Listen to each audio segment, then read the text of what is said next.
مظلومة وكله جاي عليا، والناس كلها بجد، الناس كلها صعبة صعبة، وبرضه ما بقولش. ده انا قلت لهم ان انا مش هغيب، اخر مرة قلت لهم ان انا مش هرجع اغيب تاني. السلام عليكم ورحمة الله وبركاته، ازيكم؟ وفيديو جديد. محدش واخد باله، محدش عدوها. وحشتوني جدا والله العظيم، والله العظيم بغيب عن القناه الشديد القوي. انا تعبان بجد، ادعوا لي، ولان كمان داخل يمكن اعمل عمليه قريب، فالقصه متأزمه شويه معايا. ادعوا لي كده الفتره دي تعدي على خير، وان شاء الله يرجع النشاط احسن واكتر من الاول بكتير جدا كمان. خلونا قبل ما نبتدي الفيديو بتاعنا نصلي على النبي عليه الصلاه والسلام، وبعد اذنك انزل اعمل لي لايك، ولو مش مشترك في القناه اشترك في القناه. معنا كده كام حاجه النهارده عايزين نتكلم فيها، واولنا حمدي ووفاء. يعني باختصار وفاء اللي هي حمدي ووفاء. يعني اخبار وكلام كتير جدا منتشر ان وفاء خبطت واحد في قلب تركيا وموتته ودخلت السجن. هل الكلام ده صح؟ محدش عارف. هل الكلام ده غلط؟ محدش عارف. مفيش اخبار هم طلعوا بيها قالوا، ولا في تصريحات، ولا في اي كلام عن اي حاجه بتحصل الفتره دي نهائيا. المشكله انك تلاقي الناس كلها كاتبه في الكومنتات في فيديوهات حمدي ووفاء الاخيره انتي خبطت حد مش عارف ايه. ناس كتير عامله فيديوهات عن الموضوع، محدش فاهم اي حاجه صراحه. احنا بنتكلم كتير ليه؟ ما نخش في الموضوع على طول. يا حبايبي نهاركم ابيض بالصلاه على النبي، نهاركم ابيض اقسم بالله. انا بحبكم وبستبح بوشكم على الصبح. نهاركم ابيض بالصلاه على النبي. عندي لكم خبر، ربنا موجود. عنده لكم خبر حلو، ربنا موجود. ربنا لو بيسيب هيسيب الدم على اللبن، وده مش حق حد كده، ده حق ربنا، وربنا بياخد حقه بأي طريقة. ربنا بياخد حقه قدام الوطن العربي كله. عارفين وفاء وحمدي؟ حمدي ووفاء اللي عايشين في تركيا. والله ربنا كرمني بواحدة بنت حلال، صاحبتي وصديقتي جميلة، إنسانة محترمة. حمدي ووفاء ضربت واحد بالعربية، موتت واحد بالعربية في تركيا. وفاء مرات حمدي اللي عايشه في تركيا، اللي قلعت الطرحه شبكت في الشجره وجريت. يعني قال الطرحه شبكت وهي بتجري. انا عايزين نعرف بس من حضرتك، تمام التصريح وزي الفل، وانت طلعتي وبتقولي ان حصل ان وفاء خبطت واحد ودخلت السجن. ايه الدليل على الكلام ده؟ ما هو انت الوحيده اللي انا شايفك الفتره دي بتطلعي، مع احترامي الكامل ليكي والله انت قد امي كمان. بس عايزين نعرف يعني الاخبار دي هل هي صح؟ هل هي غلط؟ احنا مش عايزين نطلع نقول للناس كلام ونعمل ترند فاضي من مفيش ونطلع في الاخر شكلنا وحش. فاحنا عايزين نتاكد من حاجه زي كده. راحت الصالون عملت شعرها وقرعت الطرحه قدام الوطن العربي، وربنا خد حقه قدام الوطن العربي كله. وفاء موتت واحد بالعربيه، واحد تركي من تركيا. اول جلسه اتحكم عليها ب4 سنين. لسه شفتوا ربنا لو هيسيب الدم على اللبن. نهاركم ابيض بالصلاه على النبي. وفاء وحمدي اللي في تركيا. وفاء ما بين القضبان في السجن التركي. وفاء مرات حمدي اللي قلعت الحجاب، اللي عادت رب العالمين. ربنا خد حقه. هو كده ربنا ما بيسيبش، وكده الظالم بياخد عقابه في الدنيا قبل الآخرة. ولا تحسبن الله غافلا عما يعمل الظالمون. دي ما فيهاش نقاش ولا فيها كلام، خلاص. بس برضو يعني احنا ما فيش دليل على الكلام ده. كده احنا عارفين ان وفاء هتاخد جزائها في يوم من الايام بسبب اللي هي عملته. ومش بس ان هي انسانه بعدت عن ربنا وعملت معصيه او ذنب او قلعت الحجاب بشكل عادي طبيعي او كانت خجلانه، لا دي دخلت في تحدي مع ربنا ان يلا انا في سجن واتحررت منه، فطبيعي ان هي اصلا لازم تاخد جزائها في الدنيا قبل الاخره. فادينا مستنيين لما نشوف ده الخبر بتاع حمدي ووفاء النهارده، وما نشوف يعني لو طلع فعلا حقيقي يبقى هي خدت فعلا جزائها اللي تستحقه. نيجي بقى الموضوع التاني، موضوع امل وحليم. فاكرين انتوا امل وحليم وقصه امل وحليم، والبنت اللي كانت متنمرضه جدا على حياتها ومتنمرضه على عيشتها ومتنمرضه على الراجل اللي ربنا مديهولها، برغم كانت حياتها احسن من اي حد وهي تعاملت معاه بكل كحود وبرود مش طبيعي. قصه امل وحليم اللي ما عرفهاش سريعا بس عشان في ناس ممكن ما تكونش تعرفها. امل وحليم البنت دي من الاخر كده عرفت شاب لعب بدماغها، ودي طبعا رساله لاي بنت. اي شاب هيلعب بدماغك وانت متجوزه وانت مخطوبه وانت مرتبطه، طالما قدر يوصل لك وياخدك من شخص ما، عمره في حياته ما هيكون عنده ثقه فيك انه يكمل معاك. هو هياخدك مرحله ايا كان بقى المرحله دي بيستفيد منك بانهي شكل، المهم هيستفيد منك وفي النهايه هيرميكي. ده اللي حصل مع امل. طبعا النهارده امل رجعت بفيديو جديد بعد ما الشخص اللي ارتبطت بيه وسابت عشانه بيتها وجوزها وحياتها رجعت بقى بالفيديو الجديد اللي احنا هنشوفه ده. الفيديو ده متأخر بقاله 10 شهور تقريبا. انا عمري ما طلعت اتكلمت على السوشيال ميديا او طلعت قلت فيديو حاجة حاسة بيها او حاجة بجد. ناس كتير قوي بجد يا جماعة ما تتعدش ظلموني ظلم والله العظيم ما طبيعي، والله العظيم ظلموني ظلم ما طبيعي. كنت بسكت كتير قوي على الظلم ده، وايا كان تقعدوا تصدموا فيا زمان. هي اللي سابت، هي اللي عملت، هي اللي سابت بيتها، هي اللي دايما انا كل حاجة. طب ما هو ده اللي حصل يا امل، ما هو انت اللي سبتي، وانت اللي سبت بيتك، وانت اللي خربت بيتك، وانت اللي رحت اتطلقت من راجل وعملتوا من طلاقكوا فلوج.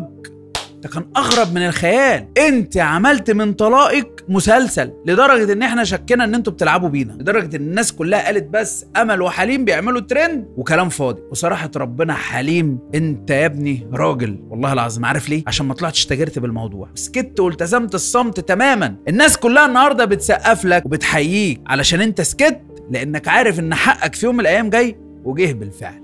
ما بطلعش اتكلم عشان لما بتظلم وحد بيغلط فيا وفي حقي ما بتكلمش، بفضل ساكتة ما بقولش اي حاجة. فبتفكروا السكوت ده او ان انا ما بوضحش بيبقى ده معناه ان ايوه هي اللي غلط، هي اللي انا مش عايزة اوضح.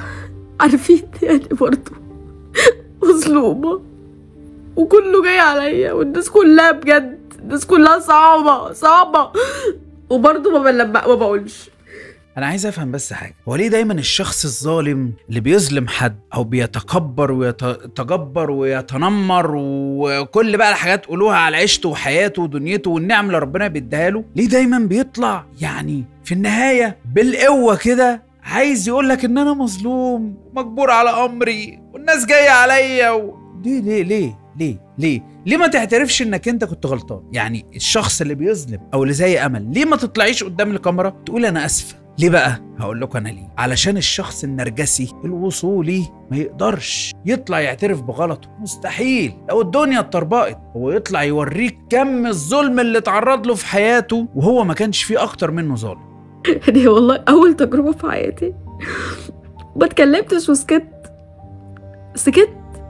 احنا الاتنين سكتنا، احنا ما بينا بنتنا،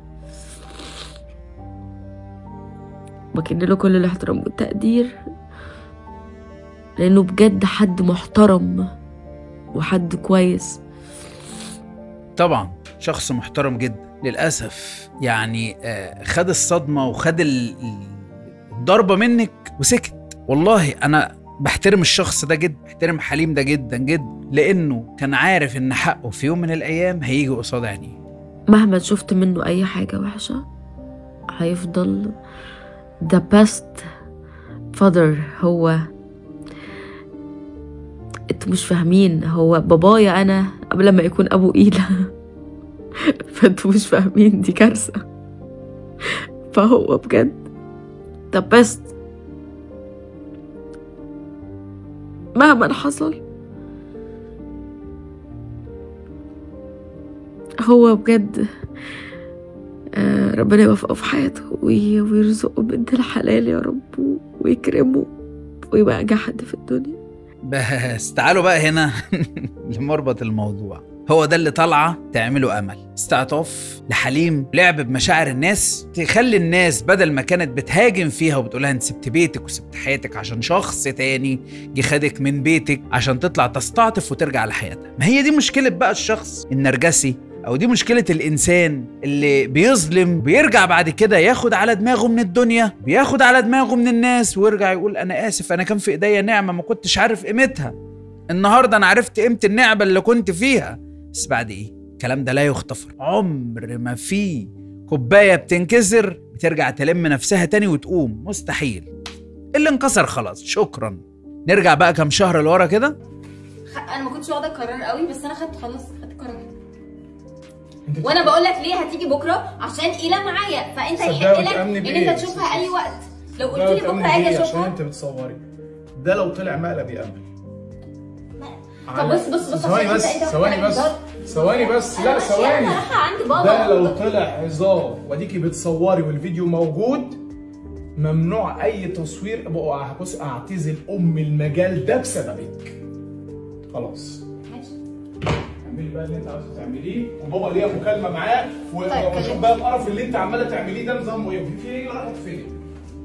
قولي لي ايه. دي قامت من النوم، وده الفيديو اللي كان بتاع فلوج الطلاق. قامت من النوم لمت هدومها، وده كان بجد يا جماعه. احنا كنا فاكرينه مقلب او كنا فاكرينه حاجه، طلع الموضوع بجد. لمت هدومها ولمت حالها وقالت له انا عايزه اتطلق. اعمل ايه؟ بص يا بابا، جايه لك كده في حاجه. انا مش عارفه انت هتقف معايا ولا ضدي ولا معايا في الكلام ولا هتسمعني اصلا ولا هعمل ايه. انا مش عارفه ايه الحكايه الحوار. طيب عشان قولي. ماشي، انا قررت ان انا انفصل عن حاجه. نعم والله العظيم. خلي بالك انا شفت، يعني انا بتابع الفيديوهات عليكي، يمكن انا ما قلتليش الحاجات دي، بس انا تابعت الفيديوهات وشايفك انت متعصبه على عشان موضوع الحجاب. هو ده لا لا لا والله مش موضوع ده خالص، لا بالعكس. هو واقف جنبي وعمال بيقول لي ده قرارك وانت براحتك فيه، وان شاء الله ربنا يهديكي يوما ما وتاخدي الفكره دي. ده مش موضوعنا خالص. موضوعنا هنا ان انا حاسه ان انا مخنوقه، مش قادره ان انا اكمل. لا تفاصيل، لان انا قلت لك قبل كده مفيش تفاصيل والله. التفاصيل دي عندي انا، يعني انا حاسه من جوايا نفسيا ان انا مش قادره اكمل معاه. فراحت بقى عملت فلوج زي ما احنا شفنا كده، وقعدت مع ابوها، وبابا انا عايزه اتطلق، وابوها ما كانش عارف يقول لها ايه. كان للاسف بعد فتره طويله اتاكدنا ان الموضوع كان حقيقي. دي كانت الصدمه بقى.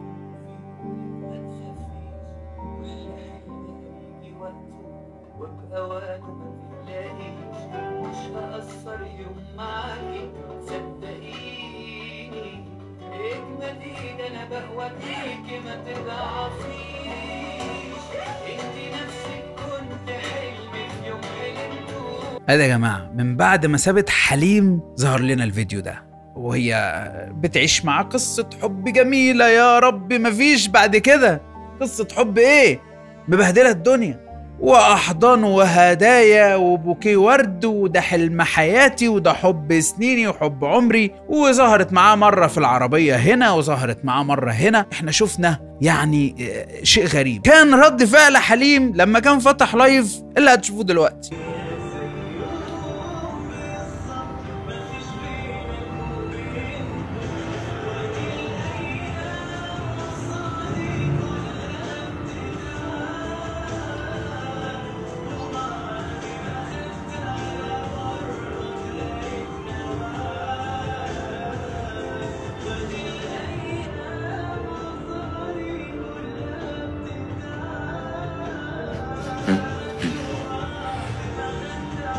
اوعى تفكر ان الدموع دي ببلاش. الدموع دي ليها تمن، وتمن كبير قوي قوي قوي. الا دموع الراجل. دموع الراجل حاجه ودموع الست حاجه تانية خالص. الا دموع الراجل، ده راجل ونزلت دموعه بقهر من اللي حصل. انا لو اوريكم بقيه الفيديوهات كتير وموجوده، واغلب الناس عارفاها بتاعتها هي والشخص اللي كانت مرتبطه بيه. للاسف شيء يحزن. وده من ناحيه تانية كان بيعيش الحاله دي لما هو يبقى إنسان وثق في إنسانة واداها من روحه ومن حياته وعاش معاها عمر، وفي الآخر في أيام تكون في حضن راجل تاني وهو قال لها ماشي مفيش مشكلة، فلعب بعقلها. شكرا، ضيعت بيتها وضيعت حياتها. خدها بقى فترة زي ما احنا شفنا كده، استغلها كويس واستغل المتابعين اللي عندها، وغالبا زي ما كنا بنسمع برضه كان بيشتغل في التداول، فعمل منها قرشين. هوب بالسلامة يا ماما. وهي النهاردة رجعت زي ما انتوا شايفين مكسورة مقهورة، بتتحط في نفس الموقف اللي كان حليم محطوط فيه. فده درس، اي حد يشوف قصة زي دي تعلم بقى منها. ما تضيعش اللي في ايدك عشان ما ترجعش بعد كده تحاول ترجع اللي ضاع وتلاقي ان اللي ضاع ما بيرجعش اصلا. وبس وصلنا لاخر الفيديو. لو وصلتوا معايا لحد هنا خليني اقول لكم ان انا بحبكم جدا. لو لسه ما حطيتش لايك حط لايك، لو ما اشتركش في القناه اشترك في القناه. اشوفكم ان شاء الله في فيديو جديد. كان معاكم وسام، سلام.